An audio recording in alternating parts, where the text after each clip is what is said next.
क्या आपने कभी किसी को देखकर सोचा है कि ये इंसान सच में जैसा दिख रहा है वैसा है भी या नहीं? वो जो कह रहा है क्या वो सच है या बस खुद को कुछ और साबित करना चाहता है? सोचिए, अगर आप किसी इंसान को सिर्फ देखकर उसकी सोच, उसकी इमोशनल हालत और उसका अगला कदम भी समझ सकें, जैसे कोई खुली किताब पढ़ रहे हों, तो आपकी लाइफ में लोग आपको धोखा देना बंद कर देंगे। आप सही इंसानों से सही रिश्ते बना पाएंगे और सबसे जरूरी, आप कभी भी किसी के झूठे दिखावे में नहीं फंसेंगे। पैट्रिक किंग की book read people like a book इसी आर्ट को सिखाती है, इंसानों के माइंड और बिहेवियर को डिकोड करना।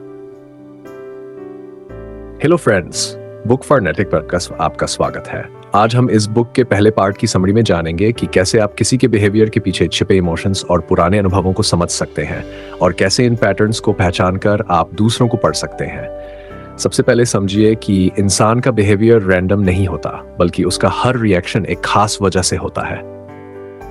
कोई गुस्सैल है, कोई जरूरत से ज्यादा हेल्पफुल, कोई हमेशा कंट्रोल करने की कोशिश करता है। ये सब उसके बचपन, उसके अनुभवों और इमोशनल जरूरतों का नतीजा होता है। मान लीजिए आपका कोई दोस्त हर छोटी बात पर चिड़चिड़ा हो जाता है। कोई उसकी गलती बताए तो वो बहस करने लगता है या डिफेंसिव हो जाता है। अब बाहर से देखोगे तो लगेगा कि बस उसका नेचर ऐसा है, लेकिन अंदर की सच्चाई ये हो सकती है कि बचपन में उसे बार बार नीचा दिखाया गया हो या उसकी गलती बताने पर उसे हमेशा शर्मिंदा किया गया हो। अब जब कोई उसकी गलती निकालता है तो उसका दिमाग खुद को बचाने के लिए गुस्से का इस्तेमाल करता है। यही पैटर्न जब आप समझ लेते हो तो आप जान सकते हो कि वो आगे कैसे रिएक्ट करेगा। अब एक दूसरा उदाहरण लेते हैं। मान लो कोई इंसान हमेशा दूसरों की मदद करता है, भले ही खुद मुसीबत में क्यों न हो। आप सोच सकते हैं कि वो बस अच्छा इंसान है, लेकिन उसकी ये आदत शायद इस वजह से हो कि उसे बचपन से ये सिखाया गया हो कि वो तभी प्यार के लायक है जब वो दूसरों को खुश रखे।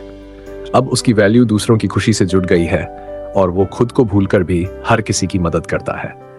अगर आप इस तरह के इमोशनल ट्रिगर्स को पहचान लेते हैं तो आप सिर्फ उसके बिहेवियर को नहीं समझते, बल्कि उसके इमोशनल मैकेनिज्म को भी डिकोड कर लेते हैं। अब बात करते हैं उन लोगों की जो कहते हैं मुझे कोई फर्क नहीं पड़ता, लेकिन जैसे ही कोई उनकी आलोचना करता है वो अंदर से टूट जाते हैं, हफ्तों तक परेशान रहते हैं।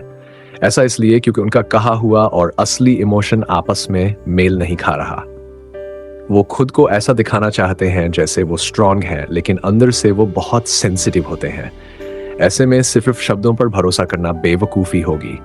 असली सुराग छिपे होते हैं बॉडी लैंग्वेज में। अगर कोई कहे मैं ठीक हूं, लेकिन उसकी आंखें नीचे हों, आवाज़ धीमी हो और बॉडी टेंशन में हो, तो समझिए कि वो बिल्कुल भी ठीक नहीं है। इंसान की आंखें, चेहरा और शरीर वो सब कुछ बता देते हैं जो जुबान नहीं बोलती। अगर कोई बहुत कॉन्फिडेंट दिखता है, लेकिन जैसे ही उसे कोई टफ सवाल पूछा जाए तो वो नर्वस हो जाए, बात घुमा दे या बार बार अपनी नाक छुए, तो समझो वो बस कॉन्फिडेंस का नकाब पहन रहा है। अब एक और चीज, कुछ लोग लाइमलाइट में रहना पसंद करते हैं। जैसे ही ग्रुप में कोई और ज्यादा बोलने लगता है वो बेचैन हो जाते हैं और किसी भी तरह से फिर से सबका ध्यान अपनी ओर खींचने की कोशिश करते हैं। इसका मतलब है उनकी सबसे बड़ी जरूरत है अटेंशन। जब आप किसी इंसान की ये इमोशनल जरूरत पकड़ लेते हो तो आप उसके बिहेवियर को सिर्फ देख नहीं रहे होते, बल्कि पूरी तरह से पढ़ रहे होते हो। यही है इस बुक की सबसे ताकतवर बात। इंसानों को देखना बंद करो, उन्हें पढ़ना सीखो।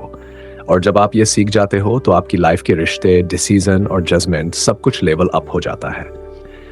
अब सोचो, अगर तुम रोजमर्रा की जिंदगी में लोगों के चेहरे, एक्सप्रेशन और बॉडी लैंग्वेज पर ध्यान देने लगो, तो धीरे धीरे तुम्हें यह समझ आने लगेगा कि कौन कब क्या फील कर रहा है, भले ही वो कुछ और कह रहा हो। किसी के एक्सप्रेशन, आवाज की टोन या हाव भाव में जरा सी भी तब्दीली कई बार बहुत कुछ कह देती है। लेकिन ध्यान रखना, हर इंसान अलग होता है। इसलिए किसी की बॉडी लैंग्वेज को समझने का सबसे पावरफुल तरीका है पहले उसकी नॉर्मल आदतें नोट करना। जैसे कोई बंदा हमेशा एनर्जेटिक रहता है और एक दिन वो चुपचाप बैठा हो तो कुछ ना कुछ गड़बड़ है। या कोई जो हर समय शांत रहता है, अगर अचानक ज्यादा एक्सप्रेसिव हो जाए तो समझो कुछ चेंज आया है। जब आप इन छोटे छोटे डिटेल्स पर ध्यान देने लगते हो तो आपको ये पकड़ में आने लगता है कि कौन असली में क्या फील कर रहा है। और ये सिर्फ आपकी समझदारी नहीं बढ़ाता, बल्कि आपकी कम्युनिकेशन स्किल भी प्रो लेवल की बना देता है। अब असली बात यह है कि हर इंसान जो कुछ करता है उसके पीछे कोई ना कोई मोटिवेशन होता है, या तो खुशी पाना या फिर दर्द से बचना। कोई कड़ी मेहनत करता है क्योंकि उसे सक्सेस चाहिए, कोई सेविंग्स करता है क्योंकि फ्यूचर का डर है, कोई दूसरों की हेल्प करता है क्योंकि उसे अच्छा फील होता है, और कोई झूठ बोलता है क्योंकि वो किसी मुसीबत से बचना चाहता है। अगर आप ये समझ लेते हो कि किसी इंसान को किस चीज से खुशी मिलती है और किस से डर लगता है, तो आप 5% तक अंदाजा लगा सकते हो कि वो आगे कैसे बिहेव करेगा। यही है इंसानी बिहेवियर का असली रिमोट कंट्रोल। अब एक सीन इमेजिन करो। ऑफिस में 2 लोग हैं। पहला हर बार एक्स्ट्रा काम करता है, मेहनत करता है, सीखता है। दूसरा हर नई जिम्मेदारी से बचता है, रिस्क नहीं लेता। क्यों? क्योंकि पहला इंसान सक्सेस के मोटिवेशन से चलता है, उसे लगता है ज्यादा मेहनत ही वाला ज्यादा ग्रोथ। और दूसरा दर्द से बचने के लिए, उसे डर है कि कोई गलती न हो जाए। अब जब अगली बार इन दोनों को कोई बड़ा प्रोजेक्ट दिया जाएगा, तो पहले वाला उसे एक्साइटमेंट से लेगा और दूसरा शायद टालने की कोशिश करेगा। यही फर्क होता है मोटिवेशन के पीछे के इमोशनल ड्राइव में। अब मान लो तुम अपने किसी दोस्त को जिम ज्वाइन करने को बोलते हो, तो उसका रिएक्शन इस बात पर डिपेंड करेगा कि उसका मोटिवेशन क्या है। अगर उसे अच्छा दिखना, फिट रहना और कॉन्फिडेंस फील करना अच्छा लगता है, तो वो खुशी के मोटिवेशन से जिम जाएगा। और अगर वो हेल्थ प्रॉब्लम से डरता है, तो दर्द से बचने के लिए जिम जाएगा। दोनों का बिहेवियर एक जैसा दिखेगा, लेकिन वजह अलग होगी। यही फर्क अगर आप समझ गए, तो आप सिर्फ किसी को मोटिवेट नहीं करोगे, आप उसकी साइकोलॉजी को पढ़ रहे होगे। अब सोचो, कोई इंसान जल्दी गुस्सा क्यों होता है? शायद बचपन में उसे अपनी बात मनवाने के लिए बार बार लड़ना पड़ा हो। अब वो हर बात पर अपनी वैल्यू प्रूव करने की कोशिश करता है, या फिर उसे हर बार लगता है कि कोई उसकी रिस्पेक्ट कम कर रहा है, तो उसका गुस्सा एक प्रोटेक्टिव रिएक्शन बन जाता है। अगर आप उसके गुस्से के पीछे की जरूरत या डर को समझ गए, तो आप ना सिर्फ उसकी रिएक्शन समझ सकते हो, बल्कि उसे कैसे शांत करना है वो भी जान सकते हो। कुछ लोग हमेशा अपनी इमेज को लेकर अलर्ट रहते हैं। वो क्या पहनते हैं, क्या बोलते हैं, सब प्लान करते हैं, क्योंकि उन्हें रिजेक्शन का डर होता है। कोई पैसे बचा रहा है क्योंकि गरीबी या अनसेफ फ्यूचर का डर है। अब सोचो, आपका दोस्त किसी पर जल्दी भरोसा नहीं करता, रिश्तों में ज्यादा खुलता नहीं। शायद वो पहले किसी रिलेशनशिप में बुरी तरह टूटा है और अब वो दोबारा उस दर्द से बचना चाहता है। अगर आप उसका मोटिवेशन समझ गए, तो आप ये भी जान जाओगे कि उसे ट्रस्ट दिलाने में टाइम लगेगा और उस पर प्रेशर नहीं डालना है। कुछ लोग महंगे कपड़े, गाड़ियां या लाइफस्टाइल इसलिए दिखाते हैं क्योंकि उन्हें तारीफ से खुशी मिलती है, या फिर इसलिए कि उन्हें लगता है अगर वो सिंपल रहे तो लोग उन्हें सीरियस नहीं लेंगे। यानी खुशी और डर दोनों ही केस में बिहेवियर समझने लायक है।